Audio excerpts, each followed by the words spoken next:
ఈరోజు ఈ వీడియోలో 3 సంవత్సరాలు ఉన్న పాపని అత్యాచారం చేశాడని కేవలం 20 గంటల్లోనే కాల్చి చంపేశారు.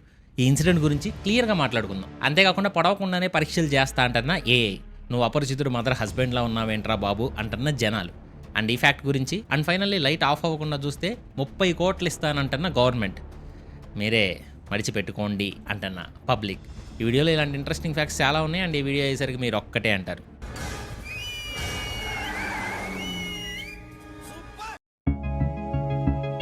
పొడవకుండానే పరీక్షలు చేస్తా అంటున్న ఏఐ అర్థం కాలేదు కదా? ఫ్యాక్ట్ నాకు అర్థమైందిలే. ఇండియాలో first time AI powered blood టెస్ట్ని లాంచ్ చేశారు, అది కూడా హైదరాబాద్లోని నీలోఫర్ హాస్పిటల్లో. దీని గురించి సింపుల్గా చెప్పాలంటే పెయిన్ లేకుండా, ఒంటి మీద కన్నం పడకుండా మన ఒంట్లో ఏవేవి రోగాలు ఉన్నాయని ఫైండ్ చేయొచ్చు. దానికోసం అమృత స్వస్థ్ భారత్ అనే ఏఐ టూల్ని ఇంట్రడ్యూస్ చేశారు. ఈ టెస్ట్ చేయాలంటే ఫోన్లో ఈ అమృత యాప్ని ఇన్స్టాల్ చేయాలి, అండ్ అది ఓపెన్ చేశాక ఏం చేయాలంటే మన మొహం తీసి దాని ముందు పెట్టాలి. అప్పుడు అది ఒక లైట్ని మన ఫేస్ మీద రిలీజ్ చేసి స్కాన్ చేస్తుంది.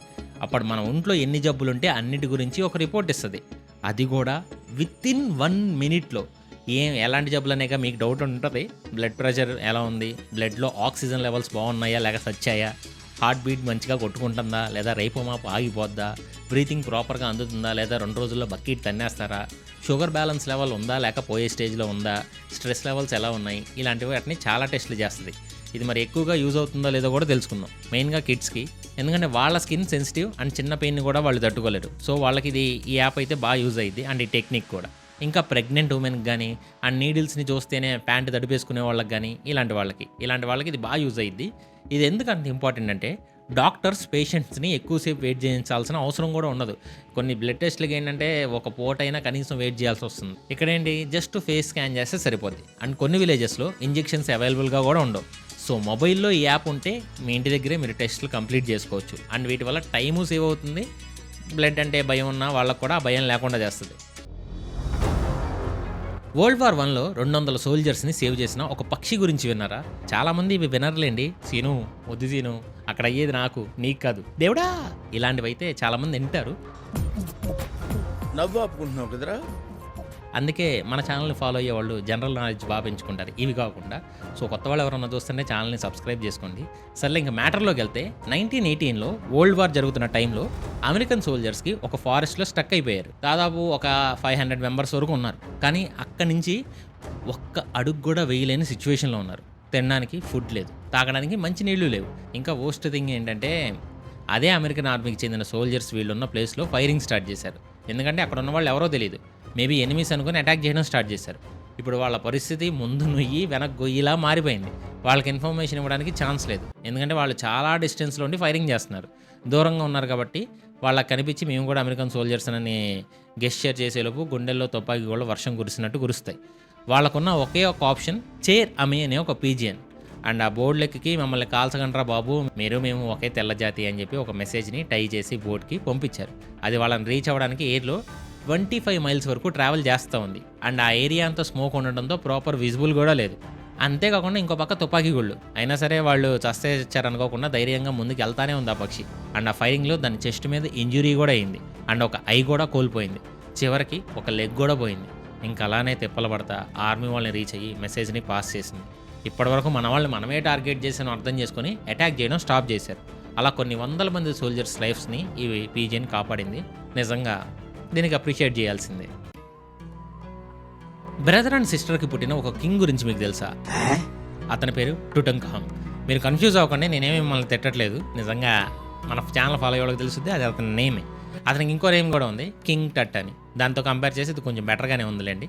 అయితే ఇక్కడ ఇంక ఇంట్రెస్టింగ్ విషయం ఏంటంటే ఏన్షియంట్ ఈజిప్ట్ టైంలో, అంటే అరౌండ్ 1341 BCEలో ఒక రాయల్ ఫ్యామిలీలో ఇతను పుట్టాడు. అండ్ అతని ఫాదర్ పేరు అకెన్హెటన్. అండ్ అతని సిస్టర్ క్వీన్ అంకేసునమన్ని మ్యారేజ్ చేసుకున్నాడు. అండ్ వాళ్ళిద్దరికి పుట్టినవారు ఈ కింగ్ టట్. అండ్ సిస్టర్ బ్రదర్ ఎక్కడ మ్యారేజ్ చేసుకుంటారు బ్రో, వినడానికి ఏదోలా ఉందని మీరు ఫీల్ అవ్వచ్చు. బట్ అంత అవ్వాల్సిన ఇక్కడ అవసరం లేదు, ఎందుకంటే ఇలాంటి ఆచారాలు ఈజిప్టియన్ రాయల్ ఫ్యామిలీస్లో చాలా కామన్ అంట. అంటే వాళ్ళ బ్లడ్ లైన్ వేరే వాళ్ళని మ్యారేజ్ చేసుకుంటే చేంజ్ అవ్వచ్చేవో, అలా జరగకుండా ప్యూర్గా ఉండడానికి ఇలా అప్పట్లో సిబ్లింగ్స్ని మ్యారేజ్ చేసుకునేవాళ్ళు. అండ్ అందరికీ తెలిసిందే క్లోజ్ రిలేటివ్స్లో వరుస అయిన వాళ్ళని మ్యారేజ్ చేసుకుంటే పుట్టే పిల్లలకి కొన్ని డిఫెక్ట్స్ వస్తాయని. సేమ్ ఇతనికి కూడా ఇలాంటి డిఫెక్ట్సే వచ్చాయి. నీకెలా తెలుసు, నువ్వు వెళ్ళి అతన్ని చెకప్ చేసావా, ఏమైనా చేసావా అని క్వశ్చన్ చేస్తారు. ఎందుకంటే నాకు తెలుసుగా మీ గురించి, నేనేం చేయలా. కానీ 1922లో ఈజిప్ట్లోని వ్యాలీ ఆఫ్ కింగ్స్ ఏరియా దగ్గర ఇతని సమాధిని దొరికినప్పుడు అందులో 130 వాకింగ్ స్టిక్స్ ఉన్నాయి. అండ్ అతని బాడీని టెస్ట్ చేసినప్పుడు అతనికి చాలా జెనెటిక్ ప్రాబ్లమ్స్ ఉండేవని, వాటి వల్ల లెగ్స్ రాంగ్ వేలో బెండ్ అయ్యి వాక్ చేయడానికి కూడా కష్టంగా ఉండేదని కన్ఫర్మ్ చేసుకున్నారు. అందుకే అతని సమాధిలో వాక్ చేయడానికి సపోర్ట్గా స్టిక్స్ని యూజ్ చేసేవారని తెలియడానికి ఆ స్టిక్స్ని ఆ సమాధిలో ఉంచారు. అండ్ ఆ ప్రాబ్లం వల్లే జస్ట్ 19 సంవత్సరాలప్పుడే హెల్త్ ప్రాబ్లమ్స్ వచ్చి చనిపోయారు. నార్మల్గా కూడా ఓన్ రిలేటివ్స్ కంటే బయట వాళ్ళని చేసుకుంటే కిడ్స్ హెల్తీగా పుట్టడానికి ఛాన్సెస్ ఎక్కువ. లైట్ అనేది ఆఫ్ అవ్వకుండా చేస్తే మీకు సంవత్సరానికి 30 కోట్లు ఇస్తారు.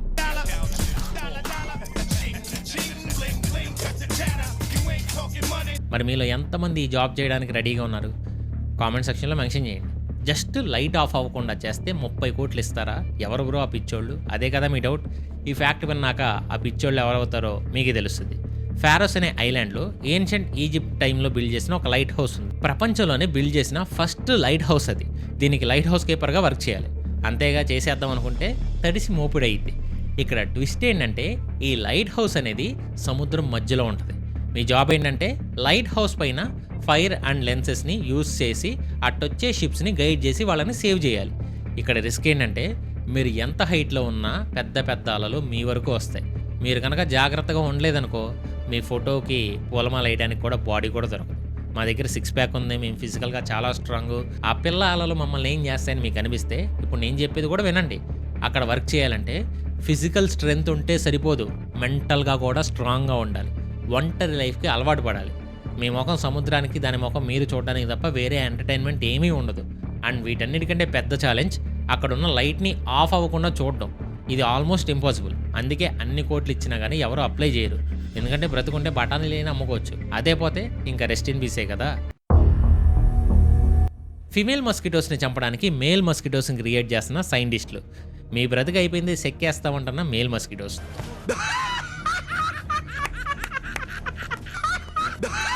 మనందరికీ తెలుసు మనుషులను కుట్టేది లేడీ మస్కిటోసే అని. అవి కొడితే డెంగ్యూ, మలేరియా ఇంకా చాలా రోగాలు వస్తాయి. అది బాడీలో స్ప్రెడ్ అయ్యి హీరోలాగా తిరిగే మనల్నే జీరో చేసి ఒక మూలను కూర్చోబెడతాయి. ఇంకా చెప్పాలంటే కొన్నిసార్లు మన ప్రాణాలు కూడా పోవచ్చు. ఇప్పుడు ఈ ప్రాబ్లమ్ని సాల్వ్ చేయడానికి ఆస్ట్రేలియన్ సైంటిస్ట్ టాక్సిక్ మేల్ మస్కిటోస్ని క్రియేట్ చేస్తున్నారు. వాటికి స్పైడర్స్ అండ్ సీ క్రియేచర్స్లో ఉండే టాక్సిక్ పాయిజన్ని ఇంజెక్ట్ చేస్తారు. ఇదంతా కూడా జీన్ ఎడిటింగ్ టెక్నాలజీని యూజ్ చేసి క్రియేట్ చేశారు. ఇవి నార్మల్ మస్కిటోస్ లాగే బిహేవ్ చేస్తాయి. ఇవి ఒకవేళ మనల్ని కుట్టినా మనకేమీ కాదు. కానీ ఈ ఇన్వెన్షన్కి ఉన్న పర్పస్ ఫిమేల్ మస్కిటోస్ అనేవి లేకుండా చేయడం. ఎలాంటి క్రియేచర్ అయినా ఫిజికల్గా కలవకుండా అయితే ఉండదు కదా. అండ్ ఈ మేల్ మస్కిటోస్ వెళ్ళి వాటిని లైన్లో పెట్టి మేటింగ్ చేస్తాయి. ఆ టైంలో వాటికి ఉన్న పాయిజన్ని ఫిమేల్ మస్కిటోస్లోకి ఇన్సర్ట్ చేస్తాయి. ఇంకేముంది, కేల్కతం దుకాన్ బంద్. అండ్ ఈ మేల్ మస్కిటోస్ ఎప్పటికీ చనిపోవు. అండ్ ఈ ఫిమేల్ మస్కిటోస్ని కంప్లీట్గా అంతం చేసే వరకు నిద్రపోవు. లేకపోతే ఇవి చావడానికి ఆల్అౌట్ పెడితే మళ్ళీ దానిపైన డ్యాన్స్ వేస్తున్నాయి. ఈ మధ్య దోమల చక్రం పెడితే దాని నుంచి వచ్చే స్మోక్లో అవి తిరుగుతూ ఉంటాయి. దోమల చక్రం వల్ల మస్కిటోస్ కంటే మనకి ఎక్కువ ప్రాబ్లం ఇవి. మన రక్తం తాగి వాటి ఇమ్యూన్ సిస్టమ్ని బాగానే డెవలప్ చేసుకుంటున్నాయి. వీటికి ఇప్పుడు in front there is a crocodile festival అనమాట. గైస్ ఇంకా చాలా ఇంట్రెస్టింగ్ ఫ్యాక్ట్స్ ఉన్నాయి. దానికంటే ముందు చిన్న రిక్వెస్ట్ ఏంటంటే కొత్త వాళ్ళు ఛానల్ని సబ్స్క్రైబ్ చేసి చూసారనుకో మాకు కొంచెం బూస్టప్గా ఉంటుంది. అండ్ వీడియోని లైక్ చేయండి, మీ ఫ్రెండ్స్ అండ్ ఫ్యామిలీకి వీడియోని షేర్ చేయండి. ఇంకా నెక్స్ట్ ఫ్యాక్ట్లోకి వెళ్ళిపోదాం. బ్లడ్ గ్రూప్తో సంబంధం లేకుండా అందరికీ డొనేట్ చేయగలిగే ఒక బ్లడ్ గ్రూప్ కూడా ఉందని మీకు తెలుసా? జపాన్లోని నారా మెడికల్ యూనివర్సిటీలో వర్క్ చేసే హిరోమి సకాయ్ అనే ఒక ప్రొఫెసర్ ఆర్టిఫిషియల్ బ్లడ్ని తయారు చేయడానికి కొన్ని క్లినికల్ ట్రయల్స్ని స్టార్ట్ చేశారు. ఇది ఆర్టిఫిషియల్ అయినప్పటికీ రియల్ బ్లడ్ లాగే వర్క్ అవుద్ది. అసలు ఇది ఎలా క్రియేట్ చేశారనే కదా మీ డౌట్. ఇలాంటి ఇన్ఫర్మేషన్ ప్రతి ఒక్కరు తెలుసుకోవాలి కాబట్టి జాగ్రత్తగా వినండి. నార్మల్గా మీరు ఎవరైనా బ్లడ్ని డొనేట్ చేసినప్పుడు హాస్పిటల్ వాళ్ళు అది యూజ్ చేయకుండా ఉంచితే 42 డేస్లో అది ఎక్స్పైర్ అయిపోద్ది. దీనినే ఎక్స్పైర్డ్ డోనర్ బ్లడ్ అంటారు. అండ్ ఇది పేషెంట్స్కి ఇవ్వడం అనేది సేఫ్ కాదు, అలానే యూజ్లెస్ కూడా కాదు. అలా ఎక్స్పైర్ అయిన బ్లడ్లో ఆక్సిజన్ని క్యారీ చేసే హెమోగ్లోబిన్ ఉన్న బ్లడ్ని సపరేట్ చేస్తారు. అండ్ ఈ పర్టికులర్ బ్లడ్ని మాత్రం ఒక సేఫ్ అండ్ క్లోజ్డ్ టూల్లో పెట్టి స్టోర్ చేస్తారు. ఇప్పుడు ఆ బ్లడ్కి ఎటువంటి వైరస్ స్ప్రెడ్ అవ్వకుండా చాలా స్టేబుల్ అండ్ క్లీన్గా ఉంటుంది. అండ్ ఆ బ్లడ్లో ఇంకా ఆక్సిజన్ లెవెల్స్ ఉన్నాయి కాబట్టి వాటిని ఏ బ్లడ్ గ్రూప్ పేషెంట్కి అయినా యూజ్ చేయొచ్చు. ఈ ప్రాసెస్ ఎలాంటిదంటే చాలామంది రోడ్ మీద కనబడే బాటిల్స్ని తీసుకొని పెద్ద సంచులు వేసుకుంటారు. ఆ బాటిల్స్ అన్ని మళ్ళీ నీట్గా రీసైకిల్ చేసి ఫ్రెష్గా సేల్ చేస్తారు కదా. సేమ్ ప్రాసెస్ ఇక్కడ కూడా యూజ్ చేశారు. అండ్ ఇది ఎక్కువగా ఎమర్జెన్సీస్ కానీ వార్ జోన్స్ ఆ రిమోట్ ఏరియాస్లో ఉండే పీపుల్కి యూజ్ చేయడానికి హెల్ప్ అవుద్ది. సో దీనివల్ల బ్లడ్ అందరికీ అవైలబుల్గా ఉంటుంది. అండ్ ఇది కనుక సక్సెస్ అయితే 2030 ఇయర్లో రియల్ హాస్పిటల్లో లాంచ్ చేయాలని జపాన్ వాళ్ళు ప్లాన్ చేస్తున్నారు. నిజంగా ఈ క్రియేటివిటీ థాట్ని విన్నప్పుడైతే నాకు మంచిగా అనిపించింది. పిల్లలు పుట్టడానికి నైట్ 10 అయితే పవర్ అండ్ ఇంటర్నెట్ని కట్ చేస్తున్న రష్యా గవర్నమెంట్. ఈ బంపర్ ఆఫర్ మాకు బాగా నచ్చిందంటనే జనాలు. అసలు మ్యాటర్లోకి వెళ్తే రష్యాలో ఎవరైనా కపుల్ మాకు కిడ్స్ వద్దని చెప్తే 4 lakh రూబిల్స్ ఫైన్ వేస్తారు. అంటే ఇండియన్ కరెన్సీలో అబౌవ్ 4 lakhs. అండ్ కిడ్స్ వద్దని సోషల్ మీడియాలో పోస్ట్ చేసిన, మూవీస్ తీసిన, లేదా న్యూస్ ఆర్టికల్స్లో పబ్లిష్ చేసిన, చివరికి అబార్షన్ చేయించుకున్నా కానీ రష్యా కంట్రీ నుంచి బయటికి పంపించేస్తారు. ఎందుకు ఈ డెసిషన్ తీసుకున్నారంటే 2024లో ఫస్ట్ 6 monthsలో ఓన్లీ 5.99 lakh బేబీస్ మాత్రమే పుట్టారు. అంతేకాదు వారన్ హెల్త్ ఇష్యూస్ వల్ల చాలామంది చనిపోతున్నారు కూడా. సో మెల్లిగా కంట్రీలో పాపులేషన్ తగ్గుతుంది.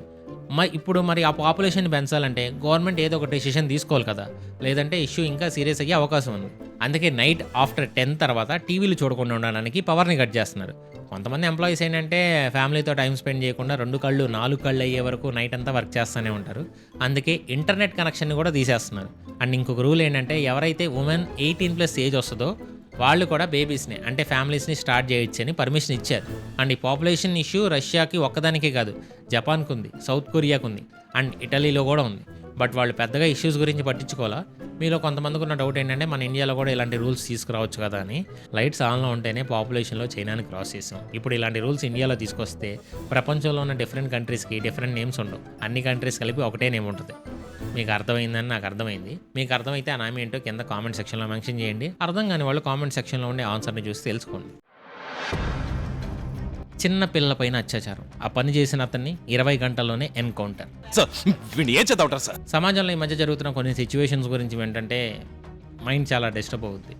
ప్రతిదానికి ఒక లిమిట్ ఉంటుంది, బట్ ఈ కాలంలో అది క్రాస్ అయిపోయింది. దేని గురించి ఎంత ఎమోషనల్గా మాట్లాడుతున్నానో మీకు ఈ పాటికి కొంతమందికి అర్థమయ్యే ఉంటుంది. ఉత్తరప్రదేశ్లో లక్నోలో ఒక సీసీటీవీ ఫుటేజ్లో ఒక ఇన్సిడెంట్ క్యాప్చర్ అయింది. అదేంటంటే 2.5 years ఉన్న ఒక పాపని ఒక నీచ్ కమీన్ కుత్తేగాడు అత్యాచారం చేశాడు. అండ్ ఆ ఫుటేజ్ని క్లోజ్గా స్కాన్ చేసి చూస్తే వాడు దీపక్ వర్మ అని ఫైన్ చేశారు. ఆ కుక్క మీద ఆల్రెడీ పాత కేసులు చాలా ఉన్నాయంట. అండ్ వీడి ఫ్యామిలీ బ్యాక్గ్రౌండ్ గురించి పోలీసులు ఏం చెప్పారంటే వీడి బ్రదర్ విష్ణు వర్మ అతను ఫ్రూట్స్ సేల్ చేస్తూ ఉంటాడు, ఒక నార్మల్ కూలీలాగా. ఎల్డర్ సిస్టర్ ఏమో సూరత్లో ఉంటుంది, అండ్ యంగర్ సిస్టర్ లక్నోలో లైఫ్ని లీడ్ చేస్తున్నారు. అయితే ఒకరోజు ఎల్డర్ సిస్టర్ ఫ్రూట్స్ని సేల్ చేయడానికి ఈజీగా ఉంటుందని తన స్కూటర్ని తన బ్రదర్ అయిన విష్ణు వర్మకి గిఫ్ట్గా ఇచ్చింది. మరి బేవర్స్ బచ్చాగాడు ఏం చేస్తాడనేగా మీ డౌట్. ఏం చేయడు, కొంబాలు తినడం వెళ్ళి రావడం. అండ్ ఆ స్కూటర్ని కూడా తన బ్రదర్ నుంచి ఫోర్స్ఫుల్గా లాక్కొని క్రైమ్స్ చేయడానికి యూజ్ చేసేవాడు.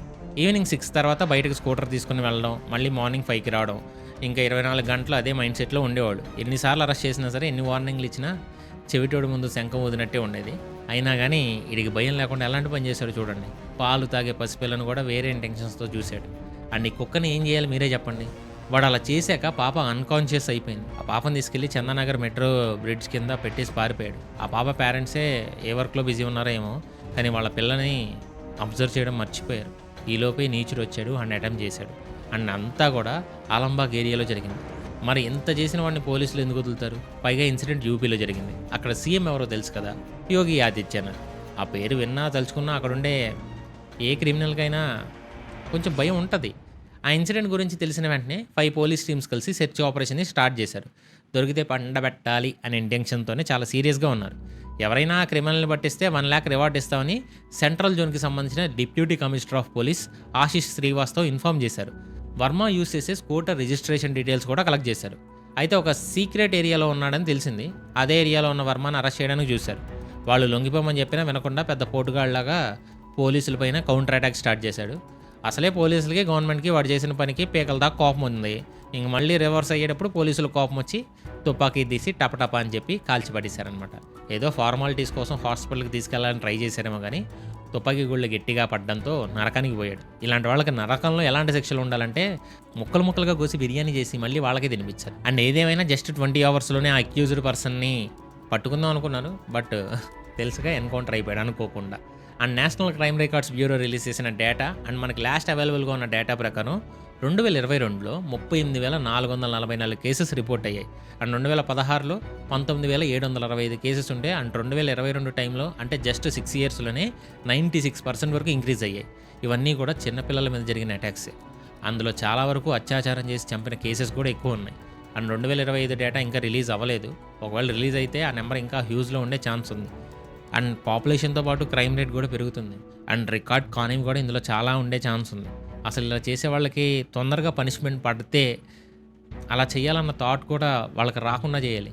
అంటే శిక్ష తొందరగా పడాలి, ఆ శిక్ష కఠినంగా ఉండాలి. అండ్ వర్మని ఎన్కౌంటర్ చేయడం కరెక్టేనా?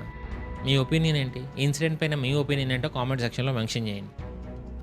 అండ్ ఫైనల్గా చెప్పొచ్చేది ఏంటంటే ఈ వీడియోకి అంతే ఫ్రెండ్స్. కొత్త వాళ్ళ ఛానల్ని సబ్స్క్రైబ్ చేసుకొని చూడండి, ఎందుకంటే మీరు కొత్త వాళ్ళు సబ్స్క్రైబ్ చేశారనుకో మాకు కొంచెం బూస్టప్గా ఉంటుంది. అండ్ వీడియోని లైక్ చేయండి, మీ ఫ్రెండ్స్ అండ్ ఫ్యామిలీకి వీడియోని షేర్ చేయండి. అండ్ వీడియో చివరి వరకు వచ్చేసిన ప్రతి ఒక్కరికి లవ్ యూ సో మచ్.